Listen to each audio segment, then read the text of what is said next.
આવો આવો, બોલો બોલો. જીતુભાઈ, આ સોનું અને ચાંદીના ભાવનો પરપોટો ફૂટવાનો છે અને સોનું નો લેવાય, આ બધું શું છે? જે સમજાવો ને મને. સરસ, ખૂબ સરસ તમે વાત કરો છો. આવો તમને બતાવીએ. આ કોરોના વખતનો છે, 50,000નો પરપોટો છે સોના અને ચાંદીનો. આ હજુ ગયા વર્ષનો છે 1 લાખનો પરપોટો, અને અત્યારે છે આ 1,60,000નો. જેને પરપોટો લાગે છે એના માટે આપણે વાત કરીએ કે એમણે સોનું લીધું નથી, આ પરપોટો એનો ફૂટી ગયો. ગયા વર્ષે સોનું નહોતું લીધું, આ પરપોટો ફૂટી ગયો. હવે આ પરપોટો પણ ફૂટવા દો. જેને પરપોટો લાગે છે એને પરપોટો ફૂટવા દો.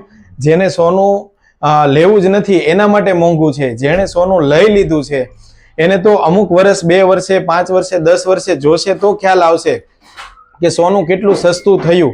બરાબર, જો આગળથી લીધું હશે તો એને સસ્તું લાગશે, અને સોનું મોંઘું નથી થયું, સોનું કિંમતી થયું છે. તમારા પાસે જે કાંઈ બી ઇન્વેસ્ટમેન્ટ હશે મૂડીમાં, એમાં તમે જોઈ લેજો કે સોનાનો જ ભાવ વધ્યો હશે.